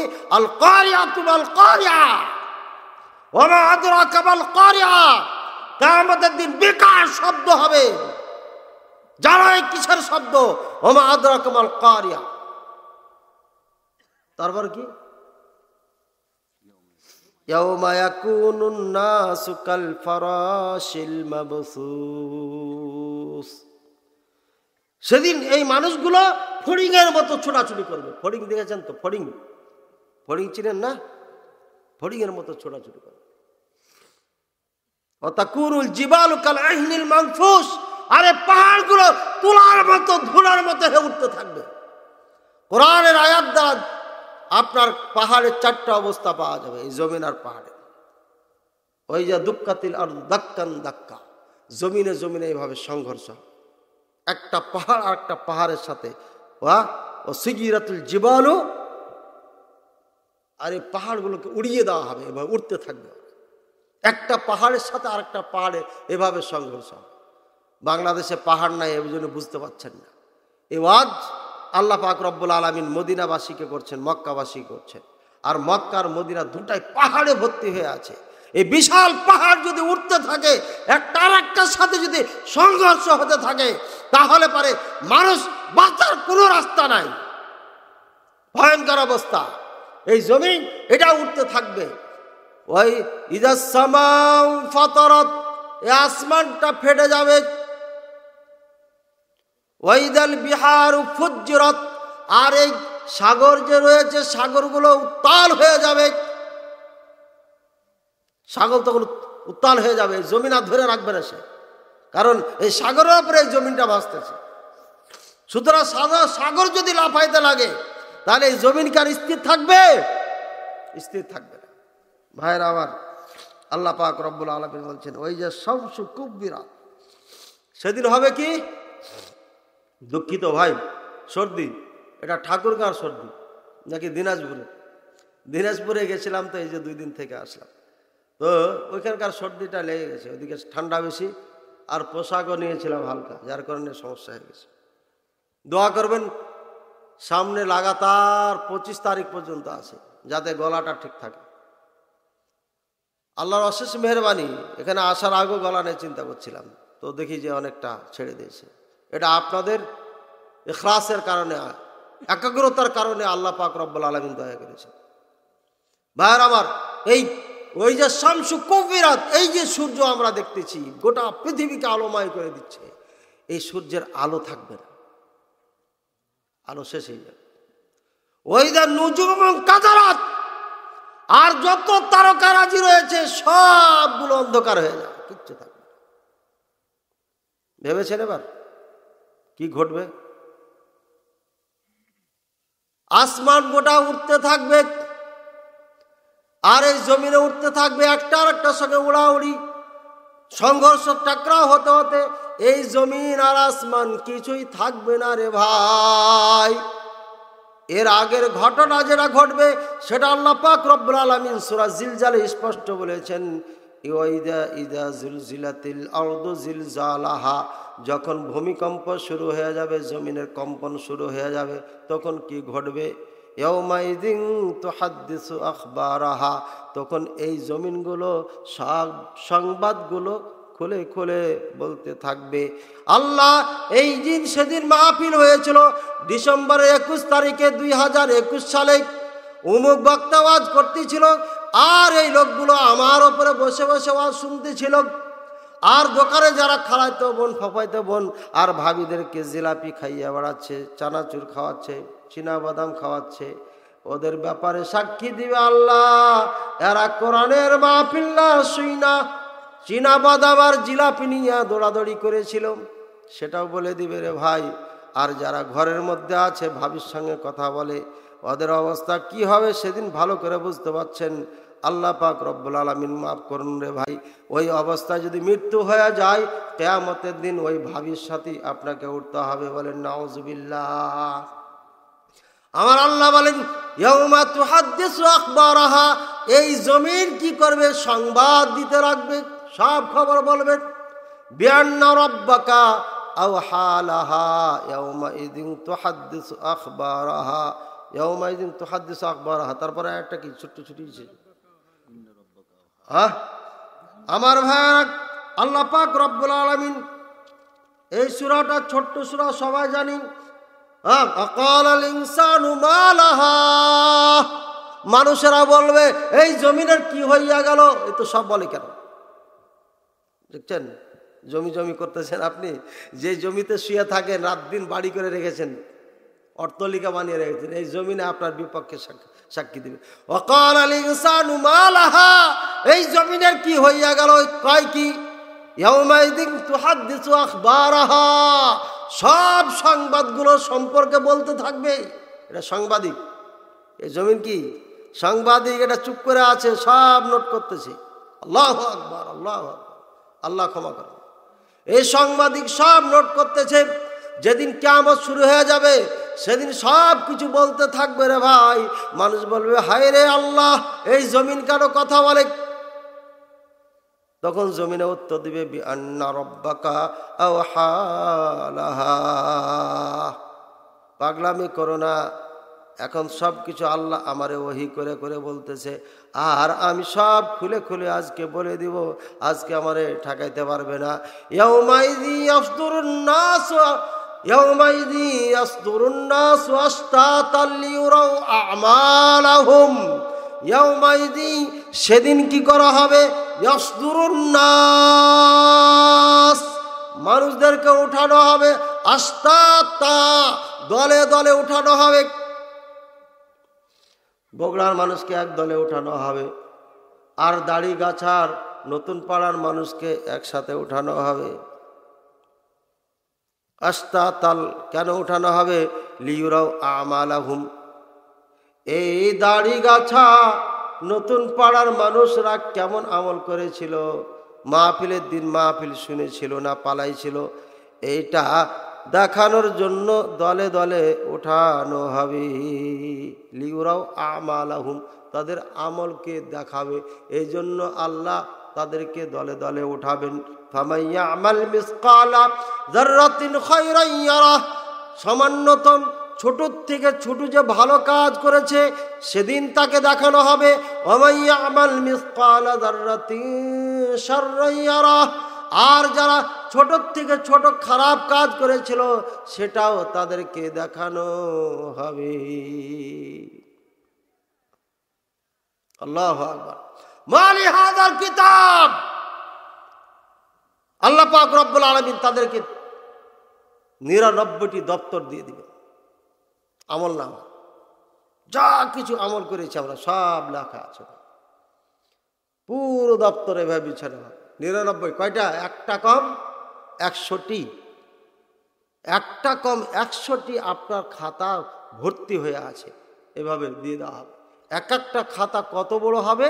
যত দূর আপনার দৃষ্টি যাবে। বলেন সুবহানাল্লাহ। চিন্তা করেছেন? যত দূর দৃষ্টি যাবে আপনার তত দূর পর্যন্ত খাতাটা লম্বা হবে। এভাবে এক কম 100টি খাতা আপনার সম্মুখে নিক্ষেপ করা হবে। বলেন কি ঘটবে সেদিন? হিসাব দিতে পারবেন? জীবনে যা করেছেন, প্রথম প্রশ্নই তো আটকে গেছেন, কালিমায় সম্পর্কে জানেন না। আর নামাজ রোজা হজ যাকাত মাল ধন সম্পদ এটা তো আছে। 99টি দপ্তর দেওয়া হবে। তখন ওই ব্যক্তি বলে, মালি হাযাল কিতাব, ইয়া আল্লাহ এটা কেমন একটা কিতাব, লা ইউগাদিরু সাগীরাতাও ওয়ালা কাবীরাতান ইল্লা আহসাহা। ইয়া আল্লাহ এটা কেমন একটা কিতাব, কেমন একটা দপ্তর, এই দপ্তরে দেখা যায় ছোট বড় কিছুই ছাড়ে নাই, সব কিছু লিপিবদ্ধ করা আছে। ওয়াজাদু মা আমিলু হাদিরা, যাহা কিছু আমল দুনিয়াতে করেছে সব এখানে লিপিবদ্ধ করা আছে। বলেন সুবহানাল্লাহ। ছোট থেকে ছোট কিচ্ছু ছাড়া যাবে না, সব কিছু লিপিবদ্ধ করা আছে। আল্লাহু আকবার। আপনাদের কি কষ্ট হচ্ছে? হ্যাঁ, কাউরি কাউরি হচ্ছে, বুঝাইছে। ভাইয়ের আমার, এই ভয়ঙ্কর ভয়ঙ্কর দিবস, যে দিবসে সকলকে যেতে হবে। আল্লাহ রাসূল সাল্লাল্লাহু আলাইহি সাল্লাম বলেন, যখন মানুষ মারা যাবেন, ঠিক মারা যাওয়ার আগ মুহূর্তে মালাকুল মউত আসবেন। ফাজালাসা ইনদা রাসিহি, তারপরে ওই মৃত্যু ব্যক্তির মাথার নিকটে বসে যাবে। বসে যাওয়ার পরে বলবে, ইয়া আইয়াতুহান নাফসুল মুতমাইন্না, এই প্রশান্ত আত্মা, ভালো আত্মা। হাদিসের মধ্যে আছে ইয়া নাফসু তাইয়্যিবা, এই ভালো আত্মা আসো। ইলা রাব্বিকি রাদিয়াতাম মাদিয়াহ, তোমার রবের দিকে ফিরে আসো, চলে আসো, সময় হয়ে গেছে। এই আত্মাটা তখন বের হয়ে যাবে। এই আত্মাটা নেওয়ার আগে কি ঘটবে? মারাত্মক একটা ঘটনা। জান্নাত থেকে কিছু ফেরেশতা আসবে, আসমানের উপর থেকে ফেরেশতা আসবে, যাদের প্রত্যেকই হাতে কাফানুম মিন আকফানিল জান্নাহ, জান্নাতের কাফন থাকবে। জান্নাতের কি থাকবে? কাফন থাকবে। আর মাহু হানুত মিন হুনুতিল জান্নাহ, জান্নাতের সুগন্ধির থেকে একটা করে সুগন্ধি সবার হাতে থাকবে। একটা করে কাফন থাকবে আর একটা করে সুগন্ধি থাকবে। আসার পরে সবাই চোখের সামনে বসবে। এই লোকটার সামনে এতগুলো ফেরেশতা আসবে যতদূর তার দৃষ্টি যাবে। আল্লাহু আকবার। আর এরা সবাই বলবে ওয়েলকাম ওয়েলকাম, আহলান সাহলান, মারহাবা, আসেন, চলে আসেন, কোনো ভয় নাই। এরা কি বলবে? ইন্নাল্লাযীনা ক্বালু রাব্বুনাল্লাহ সুম্মা ইসতাকামু তাতানাজ্জালু আলাইহিমুল মালায়েকা আল্লা তাখাফু ওয়া লা তাহজানু ওয়া আবশিরু বিল জান্নাতিল্লাতী কুনতুম তুআদুন।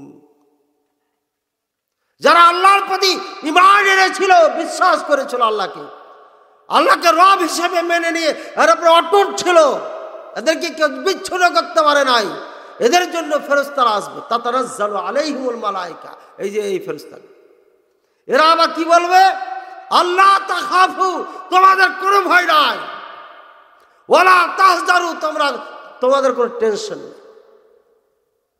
সুসংবাদ দিচ্ছি, ওয়াবশিরু বিল জান্নাতিল্লাতী কুনতুম তুআদুন, সুসংবাদ নিয়ে নাও, যেই জান্নাতের সুসংবাদ ওয়াদা তোমাদের জন্য করা হয়েছিল, ওই জান্নাত তোমাদের জন্য প্রস্তুত হয়ে আছে, চলে আসো।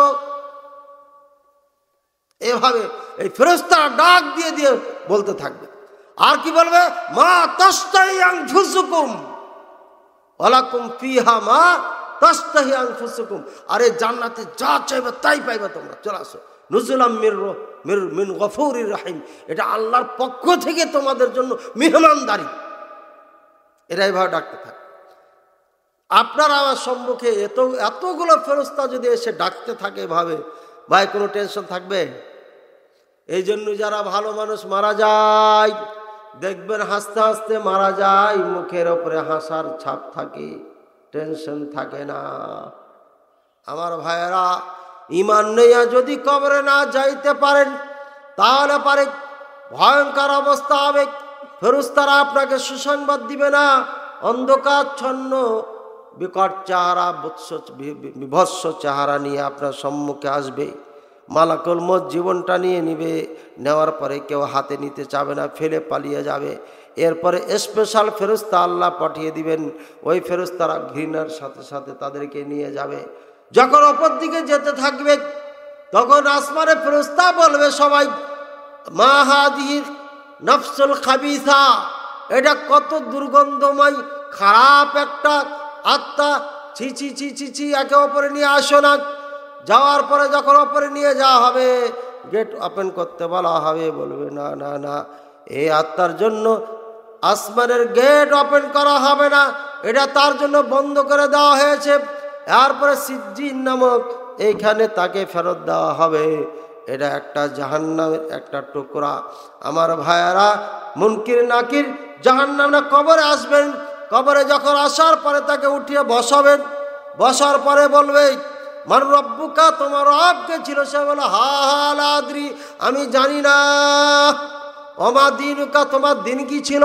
হা হা লা আদরি, জানি না। তার বলো, আমার নবীকা, তোমার নবী কি ছিল? সে বলবে, হা হা লা আদরি, আমি জানি না। এবার তখন তাকে বলবে, নাদা মুনাদিন, একজন ডাক দিয়ে বলবে, আফরিশু লাহু ফিরাসান নার, এর জন্য জাহান্নামের বিছানা বিছিয়ে দাও। ওয়ালবিসুহু লিবাসান নার, একে জাহান্নামের পোশাক পরিয়ে দাও। ওয়াফতাহু লাহু বাবাম মিন নার, আর ওর জন্য জাহান্নামের দরজা খুলে দাও, অর্থাৎ কবরের সাথে জাহান্নামের সংযুক্ত করে দাও। অন্য অন্য বর্ণনার মধ্যে রয়েছে আল্লাহ পাক রব্বুল আলামিন এরপরে একজন ফেরেশতা পাঠাবেন, সুম্মান বুকমান অমিয়ান। এই ফেরেশতা চোখে দেখবে না, কানে শুনবে না, আর আপনার দয়া ময়া বলে তার কিছুই থাকবে না। একটা হাতুড়ি তাকে দেওয়া হবে। এই হাতুড়িটা এত ওজন, রাসূলুল্লাহ সাল্লাল্লাহু আলাইহি ওয়াসাল্লাম বলেন, যদি এটা জমিনে রেখে দিয়ে সমস্ত মানুষ আর জিন মিলে একে নড়াতে চাইতো, সরাতে চাইতো, সরাইতে পারবে না, এমন এক বিশাল হাতুড়ি তাকে দেওয়া হবে। আর একে মারা হবে। একটা যখন আঘাত করা হবে তখন এটা মিশে যাবে মাটির সাথে। আল্লাহ রাসূল সাল্লাল্লাহু আলাইহি ওয়াসাল্লাম বলেন, এই হাতুড়ি দিয়ে যদি পাহাড়ে আঘাত করা হইতো, পাহাড় পর্যন্ত মাটির সাথে মিশে যেত। ভাইয়ের আবার সৌদি আরব যারা গেছেন, বিদেশে যারা দেখেছেন পাথরের পাহাড়, এত শক্তিশালী পাথরের পাহাড়কে যদি এই পাথর এই হাতুড়ি দিয়ে মারা হয়, সাথে সাথে জমিনের সঙ্গে মিশে যাবে। সুতরাং এই হাতুড়ি দিয়ে তাকে মারা হবে। যখন মারা হবে এই লোকটার অবস্থা এমনই ঘটে যাবে, আবার হাতুড়িটা উঠাতে উঠাতে দেখা যাবে আবার লোকটা স্বাভাবিক হয়ে গিয়েছে, আবার মারা হবে। এইভাবে কিয়ামত পর্যন্ত মারতে থাকবে। কিয়ামত যখন নিকটবর্তী হয়ে যাবে তখন এই লোকটা কইবে, ইজা জুলজিলাতিল আরদু জিলজালাহা, জমিনে যখন কম্পন উঠে যাবে তখন বলবে, এ আল্লাহ, যা আছি তাই ভালো ছিলাম, কিয়ামত জেনে না হয়, কারণ কিয়ামত হচ্ছে অত্যন্ত ভয়ঙ্কর। বুঝেছেন? কবর যেমন ভয়ঙ্কর, তার থেকে ভয়ঙ্কর হচ্ছে হাসরের ময়দান। হাসরের ময়দান যেমন ভয়ঙ্কর, তার থেকে আরো ভয়ঙ্কর হচ্ছে পুলসিরাত। এই পুলসিরাত পার হওয়া কঠিন অবস্থা, তলোয়ারের ধারের থেকে ধারালো, আহাদ্দু মিনাস সাইফ। এই যে পুলসিরাত যেটা থাকবে জাহান্নাম উপরে, এই রাস্তাটা করা আছে, এই জাহান্নামের উপর দিয়ে পার হইয়া আপনাকে যেতে হবে জান্নাতে। ওয়ালাউ শি'না লাতাইনা বিকুল্লিন হুদাহা ওয়ালাউ শি'না লাতাইনা বিকুল্লি নাফসিন হুদাহা, নাকি জানা এটা ভাই? ওয়ালাউ শি'না লাতাইনা, যদি আমি চাইতাম তাহলে সবাইকে হেদায়েত দিয়ে দিতাম। ওয়ালাকিন হাক্কাল কাউলু মিন্নি, কিন্তু আমার কথা সত্যি হবে, লা আমলা আন্না জাহান্নামা মিনাল জিন্নাতি ওয়ান নাসি আজমাইন, আমি এই মানুষ আর জিন দিয়ে এই জাহান্নামকে পরিপূর্ণ করব। এটা আমার ওয়াদা, কাজে এটা পূরণ হবেই হবে।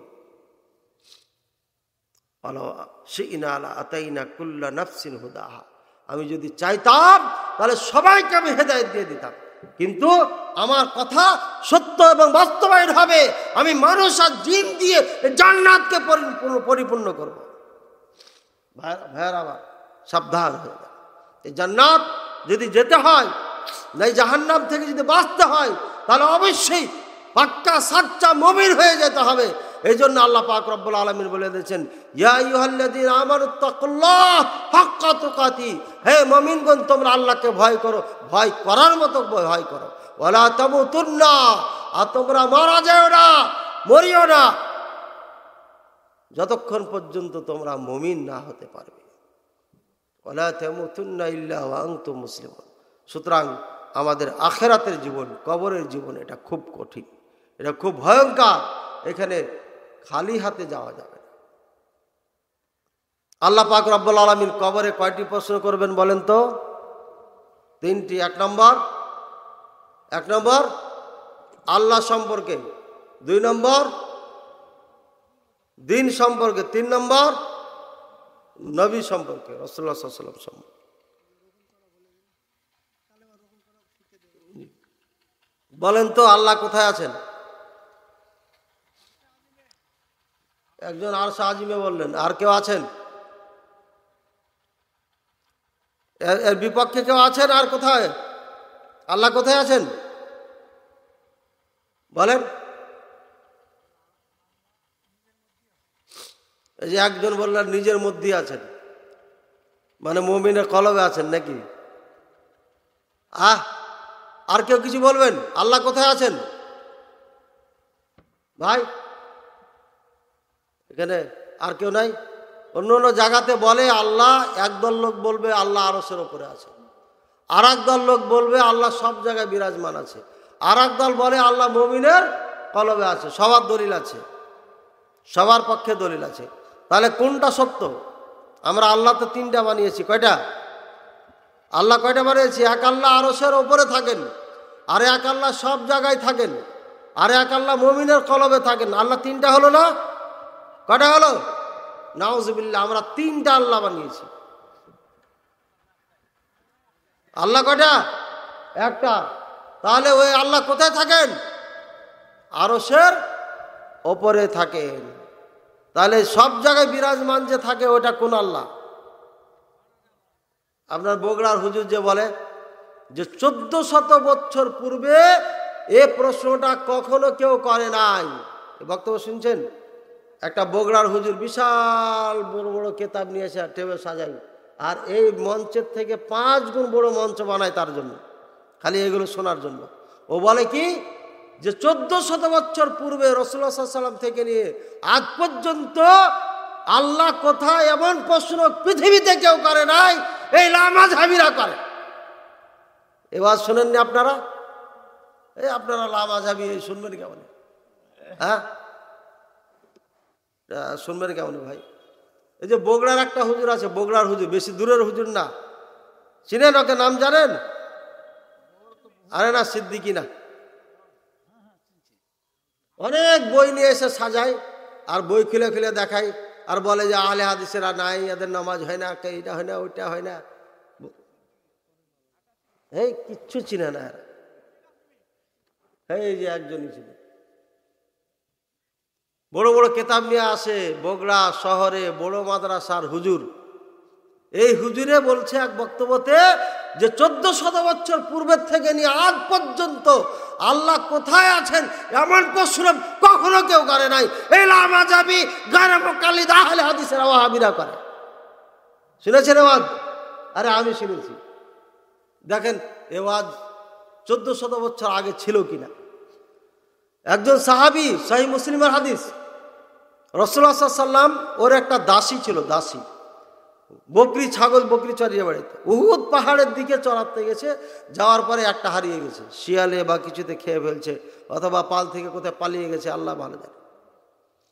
তো একটা হারিয়ে যাওয়ার পরে বাড়িতে এসে মালিক বলছে এই আর একটা ছাগল কই? তো বলছে হারাই গেছে, পাই নাই। তখন এক তামাচা মেরে দিয়েছে, মারার সাথে সাথে তার জ্ঞানটা ফিরে এসছে যে আমি তো ভুল করে দিলাম,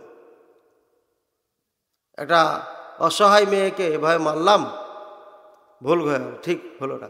এখন মালিক চাকরানির কাছে কি ক্ষমা চাবে? পেস্টি যাবে না।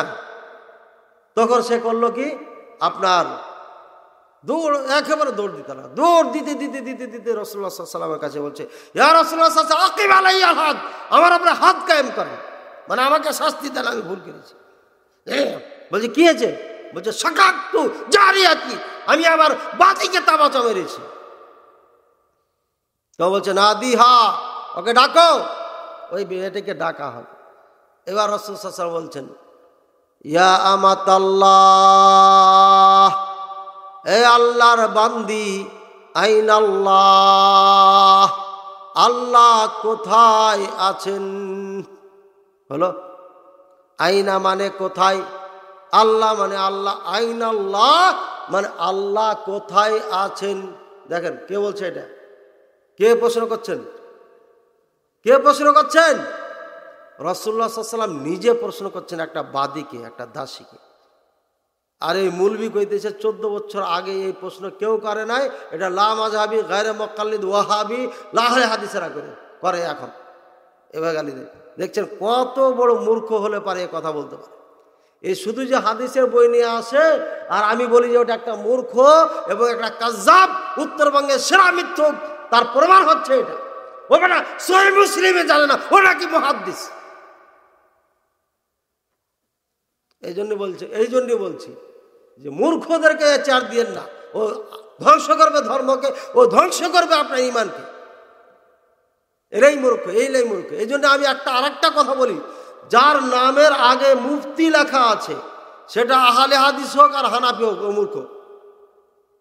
এটা একটা উসুল, বাংলাদেশের জন্য বলছে, এটা বাংলাদেশ ভারতের জন্য। যার নামের আগে মুফতি লেখা আছে এটাই মূর্খ, এ ভালো আলেম না। ইল্লা মান রাহিমা রাব্বি, এটা সবসময় বলতে হয়, আমিও বলছি। আল্লাহ যার প্রতি দয়া করেছেন, অর্থাৎ সে লেখাপড়া শেষ করে আবার হাদিস নিয়ে স্পেশালভাবে কাউরির থেকে হয় শিখেছে অথবা নিজে স্টাডি করেছে, নিয়ম নীতি জেনেছে, এই ছাড়া 99% মুফতি হচ্ছে জাহেল। এটা মনে রাখবেন, এটা উসুল দিয়ে গেলাম, একটা ল দিয়ে গেলাম। কি রাগ করছেন নাকি? মুফতি কেউ আছেন নাকি এখানে? মুফতি না থাকলে রাগ করার কি আছে? এটা মুফতিদের জন্য বলছি। এই মুফতিরা 99% মুফতি হচ্ছে জাহেল বাংলাদেশে। আমি সৌদি আরবের কথা বলিনি। সৌদি আরবের মুফতি মানে কি? হায়ার লেভেলের আলেম। সৌদি আরবের কোনো আলেমের নামে যদি মুফতি লেখা হয়, বুঝে নিতে হবে এটা হায়ার লেভেলের আলেম। এই এক আলেমকে যদি রেখে দেওয়া হয় এক পাল্লায়, আর গোটা বাংলাদেশের আলেমকে এক পাল্লায় রেখে দেন, তাও এই আলেমের পাল্লা ভারী হয়ে যায়। সৌদি আরবের মুফতি যদি লেখা হয়, মানে হায়ার লেভেলের একটাই মুফতি হয়, তাকে বলা হয় গ্র্যান্ড মুফতি। ইবনে বাজ রাহিমাহুল্লাহ সেই দায়িত্বে ছিলেন। পর্যায়ক্রমে একজন একজনকে পায় এই সুযোগ। এরা হলো সেরা আলেম সৌদি আরব। ভাইয়ের আমার, আল্লাহ পাক রব্বুল আলামিন বুঝার তৌফিক দান করুন। তাহলে আল্লাহ রাসূল সাল্লাল্লাহু আলাইহি ওয়াসাল্লাম প্রশ্ন করছেন এই বাদীকে কিভাবে, আইন আল্লাহ, আল্লাহ কোথায়? দেখছেন, রাসূলুল্লাহ সাল্লাল্লাহু আলাইহি ওয়াসাল্লাম নিজে প্রশ্ন করেছেন 1400 বছর আগে, আর এই মুফতি বলতেছে 1400 বছর থেকে নিয়ে আজ পর্যন্ত কোনোদিন কেউ এ প্রশ্ন করে নাই। কি সাহাবায়ে কেরাম এই হাদিসটা শিখায় নাই কাউকে? ইমাম মুসলিম রাহিমাহুল্লাহ তার কিতাবে লেখলো, তারা প্রশ্ন করে নাই? রাসূলুল্লাহ সাল্লাল্লাহু আলাইহি ওয়াসাল্লাম যেদিন থেকে প্রশ্ন করেছেন, কথা বলেছেন, সেদিন থেকে আজ পর্যন্ত আছে হাজার হাজার লক্ষ লক্ষ ওলামায়ে কেরাম বলছেন, আমরা সৌদি আরবে শুনতে শুনতে কান একেবারে বহিরা করে ফেলেছি। এত বলা বলে, সব সময় বলে ওলামায়ে কেরাম।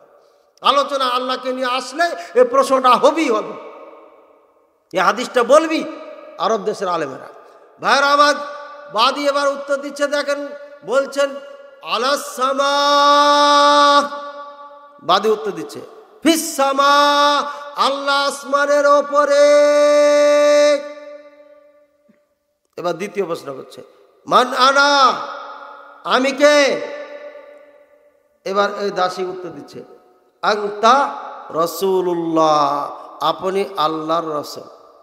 এবার রাসূল সাল্লাল্লাহু আলাইহি ওয়াসাল্লাম কি বলছে দেখেন, আতিকহা ফাইন্নাহা মুমিনা, এই মেয়েটাকে স্বাধীন করে দাও, এটা মুমিনা মেয়ে,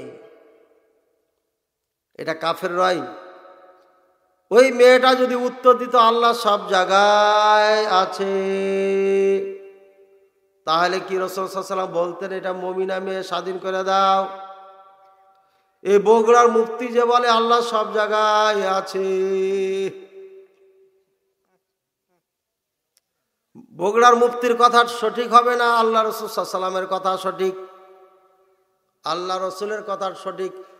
ভাইয়ারা আমার, আল্লাহ রসুল প্রশ্ন করছেন, বান্দি আল্লাহ কোথায়? উত্তর দিচ্ছে আল্লাহ আসমানের ওপরে। আর মুফতি সাহেব বলতেছে আল্লাহ সব জায়গায় বিরাজমান।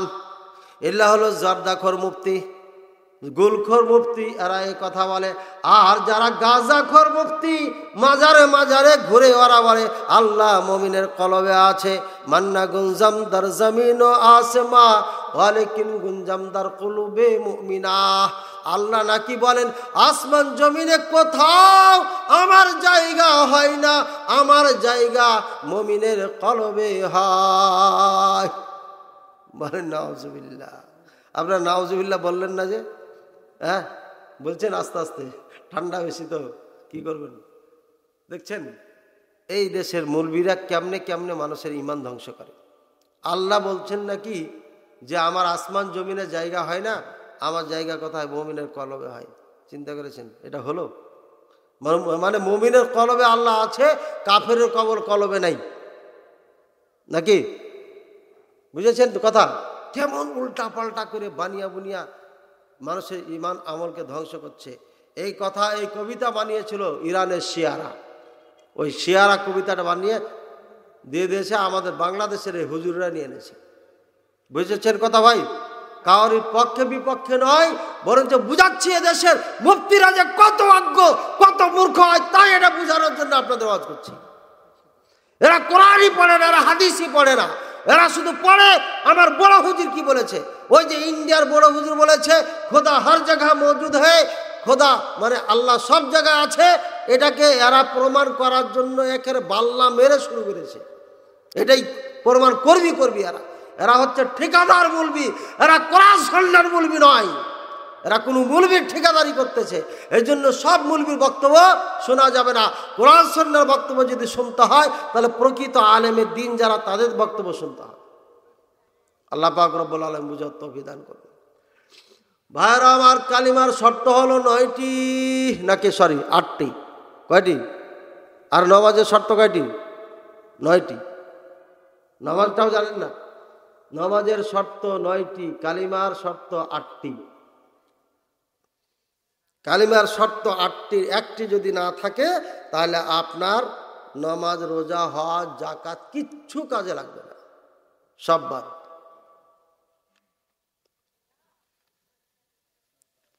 কালিমা রুকুন 2টি। রুকুন মানে ফরজ, নামাজের ফরজ আছে না? যদি ফরজ না থাকে তাহলে কি নামাজ হবে? কালিমার ফরজ যদি একটা ছুটে যায় তাহলে পরে আপনার কালিমা থাকবে না। আমাদের বাংলাদেশের চরমনাই হুজুর একটা নিয়েছে আর একটা বাদ দিয়েছে। লা ইলাহা একটা ফরজ, ইল্লাল্লাহ হচ্ছে দ্বিতীয় ফরজ। তো উনি ইল্লাল্লাহ জিকির আবিষ্কার করে ওটা নিয়ে এনেছে, আর লা ইলাহা ইল্লাল্লাহ বাদ দিয়ে দিয়েছে। লা ইলাহা বাদ দিয়ে দিয়েছে, ইল্লাল্লাহ নিয়েছে শুধু। বুঝছেন? তাহলে আর কি কালিমা আছে? কালিমা নেই। আজোড়া একটা জিকির বানিয়ে যুদ্ধ শুরু করে দিয়েছে। সেটাকে প্রমাণ করার জন্য কত যুক্তি আর কত বক্তব্য, কত ওয়াজ। শুধু চরমরায় পিসাব নয়, ওর আন্ডা পান্ডা যত মৌলবি আছে, কত যে ওয়াজ করলো এটা নিয়ে আল্লাহ ভালো জানে। আল্লাহ এদেরকে হেদায়েত দান করুন। রাসূলুল্লাহ সাল্লাল্লাহু আলাইহি ওয়াসাল্লাম যে জিকির দিয়েছেন, এই জিকির চরমরার পছন্দ হয়নি। আল্লাহ রাসূল সাল্লাল্লাহু আলাইহি ওয়াসাল্লাম বলছে লা ইলাহা ইল্লাল্লাহ যে বলবে সে জান্নাতে চলে যাবে। আল্লাহ রাসূল সাল্লাল্লাহু আলাইহি ওয়াসাল্লাম বলছে লা ইলাহা ইল্লাল্লাহ, লা ইলাহা ইল্লাল্লাহ ওয়াহদাহু লা শারীকা লাহু লাহুল মুলকু ওয়া লাহুল হামদু ওয়া হুয়া আলা কুল্লি শাইইন কাদির। যে ব্যক্তি 10 বার বলবে তার এত লাভ, এত লাভ, এত গোলাম আজাদ করা, এত নেকি, এত নেতি, নেকির অভাব নাই। আল্লাহ রাসূল সাল্লাল্লাহু আলাইহি ওয়াসাল্লাম নিজেই বলে দিয়েছেন।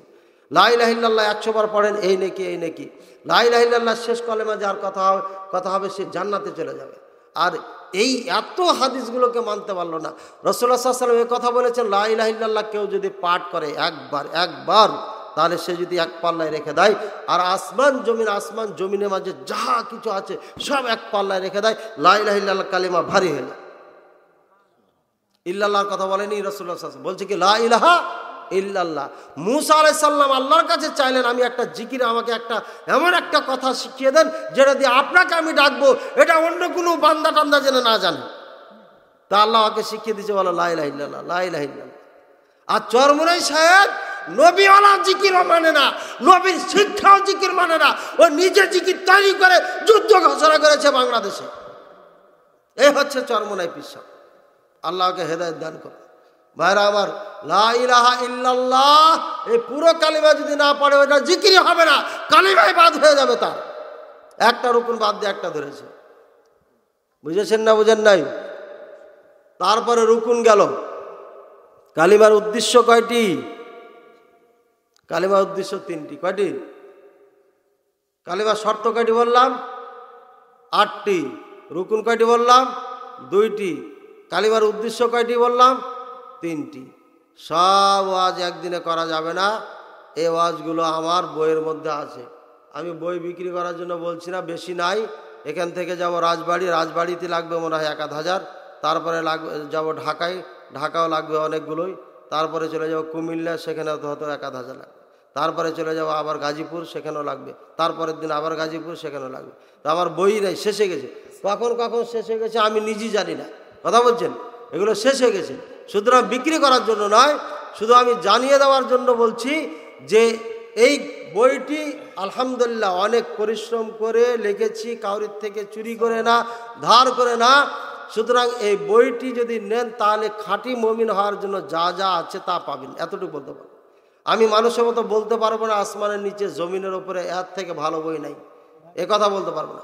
তবে এতটুকু বলতে পারবো, এই বইয়ের মধ্যে যা আছে যদি আপনি পড়েন মানেন তাহলে খাঁটি মুমিন হতে পারবেন, ইনশাআল্লাহ পারবেন। বুঝেছেন কথা? আল্লাহ পাক রব্বুল আলামিন আমাদের বুঝার তৌফিক দান করবেন। জি মাশাআল্লাহ, উপজেলা চেয়ারম্যান সাহেব আসছেন আর আমারও আলোচনা শেষ হয়ে গেছে। কথা বলছেন? না না, শেষ হয়ে যাবে, শেষ করে দিন। না না, সময় হয়ে গেছে। এরপরে আমি প্রশ্ন উত্তর দিয়ে দেবো, বুঝছেন? প্রশ্ন উত্তর দিয়ে দেবো। আপনারা চেয়ারম্যান সাহেবের কথা শোনার পরে প্রশ্ন উত্তর দিয়ে দেবো। আরও প্রশ্ন লেখেন অথবা মৌখিক করবেন, সমস্যা নাই, ঠিক আছে? তো আমি কি বলছিলাম ভাই, কালিমার শর্ত কয়টি? 8টি। মনে থাকবে তো? 8টি কি কি আছে আপনারা ওই বইয়ের মধ্যে পাবেন ইনশাল্লাহ। রুকুন কয়টি? 2টি, ওই বইয়ের মধ্যে আছে। কালিমার দাবি কয়টি? উদ্দেশ্য কয়টি? কালিমার হাকিকত কি? কালিমার হাকিকত কয়টি? কালিমার তাৎপর্য কয়টি? একই কথাই সবগুলোই। এটা কয়টি ওই বইয়ের মধ্যে আপনারা পাবেন ইনশাল্লাহ। আল্লাহ সম্পর্কে 105টি আপনার প্রশ্ন উত্তর আছে ছোট বাচ্চাদের জন্য। যে কোনো বক্তব্যের সিলেবাস করতে পারবেন এই বইটাকে, মাত্র 50 টাকা। আর রাসূলুল্লাহ সাল্লাল্লাহু আলাইহি ওয়াসাল্লাম সম্পর্কে 74টি প্রশ্ন উত্তর আছে, হ্যাঁ না এ উত্তর, যাতে বাচ্চারা সহজে শিখতে পারে। এরপরে আপনি পাবেন কালিমার শর্তগুলো, তারপরে কয় কারণে ইসলাম থেকে মানুষ বের হয়ে যায়, তারপরে আপনার তাগুত কত প্রকার, কি কি। একজন মানুষ ঠান্ডা মাথায় সুন্দর করে যদি পড়ে তাহলে বুঝে নিবে সে মুসলমান আছে কিনা, তাহলে ওয়াজ করা লাগবে না। আল্লাহ পাক রব্বুল আলামিন আমাদেরকে বোঝার তৌফিক দান করুন। আরকানে ইসলাম, আরকানে ঈমান নিয়েও আলোচনা আছে, শিয়াদের ব্যাপারে কিছু হেডলাইন দেওয়া আছে। আর যা লিখেছি আলহামদুলিল্লাহ চ্যালেঞ্জিং বক্তব্য আছে, সেটা কোরআন সুন্নাহর আলোকে আছে, ইনশাআল্লাহ নির্ভুল পাবেন, এতে কোনো সন্দেহ নাই। তবে আমি বানান টানানের ক্ষেত্রে চ্যালেঞ্জ করি না, মূল জিনিসের মধ্যে ইনশাআল্লাহ নির্ভুল পাবেন। আল্লাহ পাক রব্বুল আলামিন তৌফিক দান করুন। আজকে এ পর্যন্তই শেষ করলাম, কম বেশি 1.5 ঘন্টা আলোচনা হয়ে গিয়েছে। বাকি আপনাদের প্রশ্ন পর্ব থাকবে ইনশাআল্লাহ। প্রাণ খুলে মন খুলে আপনারা প্রশ্ন করতে পারবেন। দেখেন, হ্যাঁ, অরিজিনাল ডাক্তার আর হকারের মাঝে পার্থক্য এটা। হকারের ঠিকানা চাইবেও দিবে না, ওষুধটা বিক্রি করা হলে পালিয়ে যাবে, ভুয়া কার্ড ধরাই দিবে, ভিজিটিং কার্ড, পরে যে দেখবেন যে ঠিকানা ভুয়া, এটা ঠিক না। আর অরিজিনাল যে ডাক্তার, তার চেম্বার নাম্বার থাকবে, মোবাইল নাম্বার থাকবে, তার সব অ্যাড্রেস পাবেন আপনি। আমাদের দেশে ভুয়া মৌলবি যারা ওয়াজ শেষ করি সাথে সাথে 20 জন বডিগার্ড নিয়ে পালাতে থাকবে, কোনো প্রশ্ন করার সুযোগ নেই। এলা হলো ভুয়া মৌলবি। আর অরিজিনাল মৌলবি যারা আপনাদেরকে ওপেন প্রশ্ন করার সুযোগ দিবে, আমরা সেটা দিয়ে আলহামদুলিল্লাহ সব মাহফিল। কাজে আপনারা প্রশ্ন করতে পারবেন, প্রাণ খুলে করবেন ইনশাআল্লাহ। আল্লাহ পাক রব্বুল আলামিন তৌফিক দান করুন। আর চেয়ারম্যান সাহেবকে ধন্যবাদ যে উনি সঠিক টাইমে আসছেন। হ্যাঁ, একটু আগে আসলে একটু বিবাদ গাড়ি করতো। আল্লাহ ভালো রাখুন, সুস্থ রাখুন, সবাইকে কবুল করুন। জাযাকুমুল্লাহ খাইরান।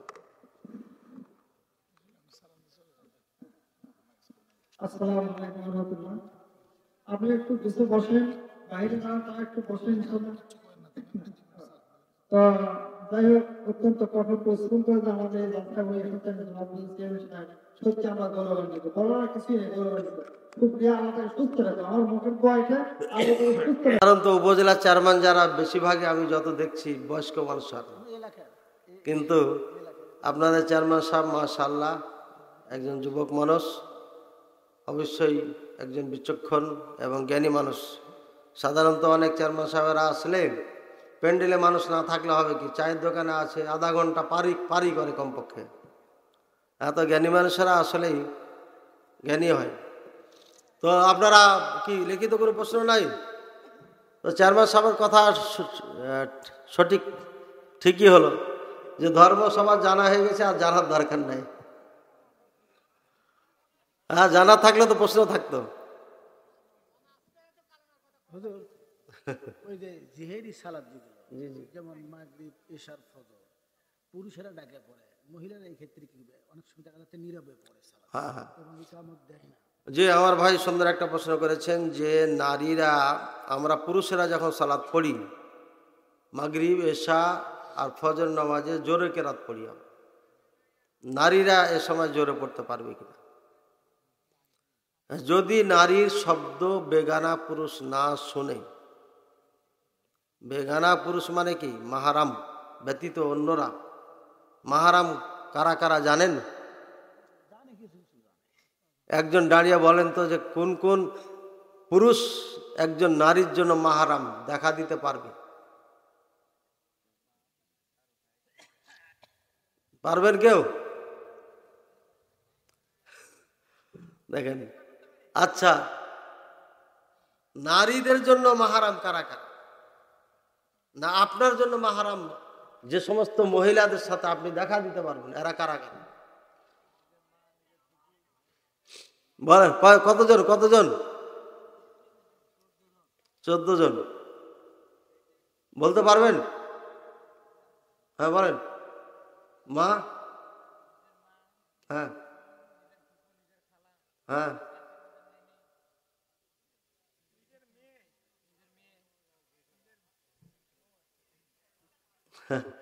নিজের বউ আছে। আচ্ছা, মা, দাদি, নানি আর নাতিনি, পুতিনি, বেটি, ফুফু, খালা আর ভাতিজি, ভাগিনী, দুধ মাতা, দুধ বোন, শাশুড়ি, ভগিনী, এই 14 জন হারাম জানো একই নি। এটা হচ্ছে পুরুষদের জন্য। এই সব নারীরা দেখা দিতে পারে। এই নারীদের সাথে দেখা দেওয়া কি জায়েজ আছে? বিয়ে হারাম, জায়েজ নেই। তো নারীদের জন্য কোন কোন পুরুষ মাহারাম? বাবা, চাচা, মামা আর ভাতিজা, ভাগিনা, দাদা, ছেলে, শ্বশুর আর নিজেরও নানা, দুধ ছেলে, দুধ বাপ, নাতি, পোতা, ভাই, এই 14 জন হারাম জানো সর্বদাই। এই কবিতাটা আমি ছাত্র বয়সে তৈরি করছিলাম, যখন পড়ি শুনলাম তখন এটা তো নারীরটা পাই আর ছেলেরটা পাই না, তখন আমি নিজে নিজে গবেষণা করে লিখেছি। ওই সময় এক বইয়ের পাতায় লিখে রেখেছিলাম, যার কারণে কাজে লেগেছে। তখন সে অনেক আগে, 20-22 বছর আগে লেখা, তো পরে ভুলে গেছি।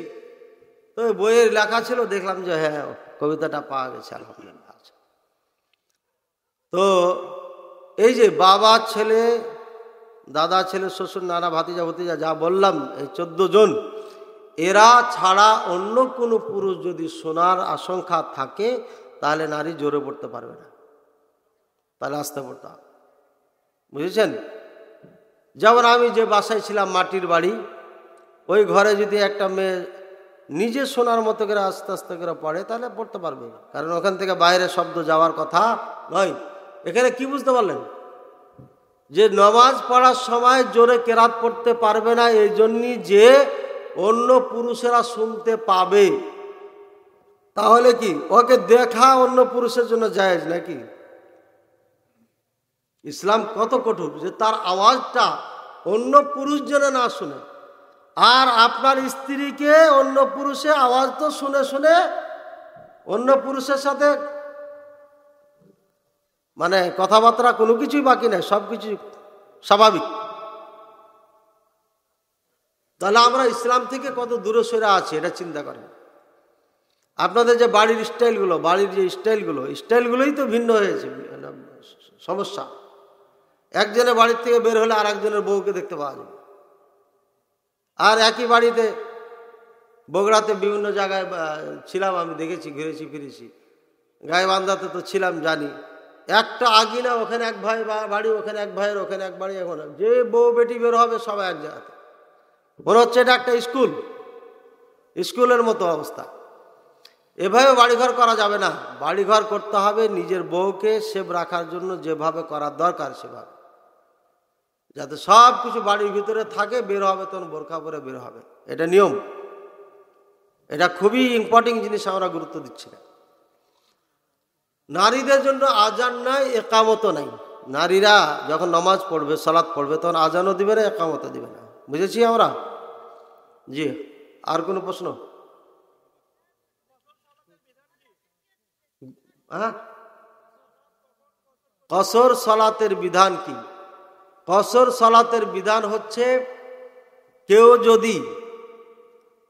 যদি এই দাড়িগাছা নতুন পাড়ার থেকে যেতে চায় যে আমি অমুক জায়গা যাব, আর এর ডিস্টেন্স দূরত্ব যদি 80 কিলোমিটার হয়, তাহলে দাড়ি ছাড়া গ্রাম পার হওয়ার পরেই যদি নামাজের টাইম হয়ে যায় তাহলে সে কসর করবে।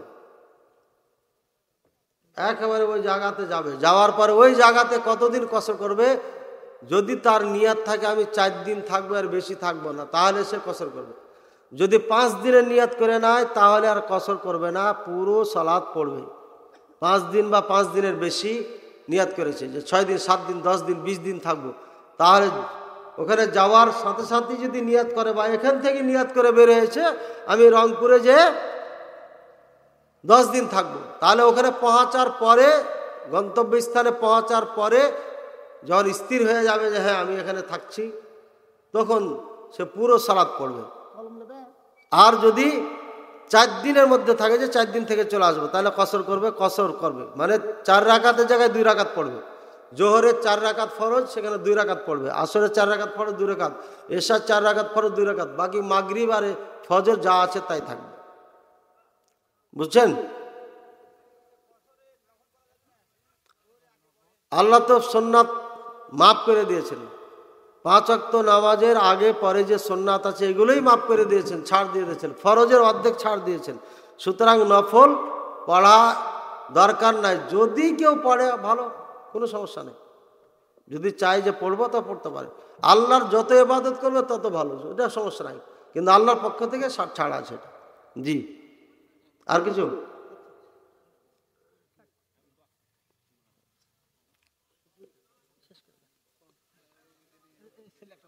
বলেন?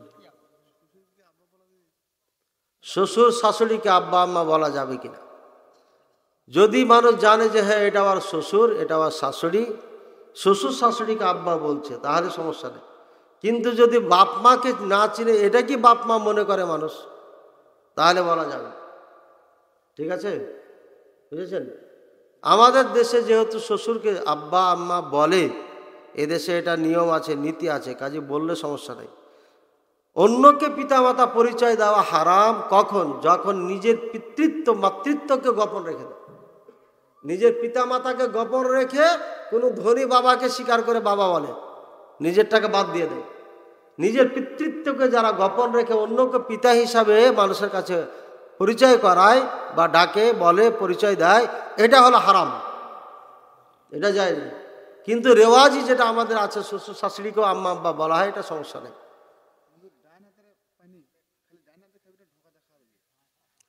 ডান হাতে খাবেন, যে গিলাসটা আপনাকে দিয়েছে গিলাসে পানি খাবেন, এটা তো খাওয়ার পরে আর কেউ খাবে না, ধুতে হবে। কাজে ধরলে সমস্যা কি? হাতটাকে ভালো করে আঙ্গুল চেটে আপনি ধরে খান, এই 2 আঙ্গুল দিয়ে ধরলে তো খাওয়া যায় না। বাম হাতে খাওয়ার নিয়ম নাই, বাম হাতে খাবে না। আমরা এভাবে অনেক সময় ঢোকা দিই না, এটা সিস্টেম না। এভাবে ধরে নিন, আঙ্গুলটা চেটে এভাবে ধরে নেন, দিয়ে খান, এই 2 আঙ্গুল দিয়ে ধরা যায়। হ্যাঁ, গিলাস যদি ভেঙে যায় আর একটা করাই করবেন, সমস্যা কি?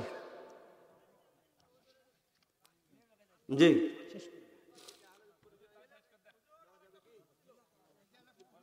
আগে হাদিস পরিচয় দেওয়া যাবে, এটা বৈশিষ্ট্যগত নাম, সমস্যা। আজকে যেহেতু আমরা শেষ পর্যায়ে পৌঁছে গেছি, ওনাদের হিসাব নিকাশ আছে, আর প্রশ্নের উত্তর রিল্যাক্সে না দিতে পারলে ওটা দিয়ে লাভ হয় না। কাজে আজকে এ পর্যন্ত শেষ। ওয়াখির দাওয়ানা আলহামদুলিল্লাহি রাব্বিল আলামিন ওয়া সাল্লাল্লাহু আলা নাবিয়িনা মুহাম্মদ ওয়া আলা আলিহি ওয়া সাল্লাম। সুবহানাকা আল্লাহুম্মা ওয়া বিহামদিকা আশহাদু আল্লা ইলাহা ইল্লা আনতা আস্তাগফিরুকা ওয়া আতুবু ইলাইক। আসসালামু আলাইকুম ওয়া রাহমাতুল্লাহি ওয়া বারাকাতুহু।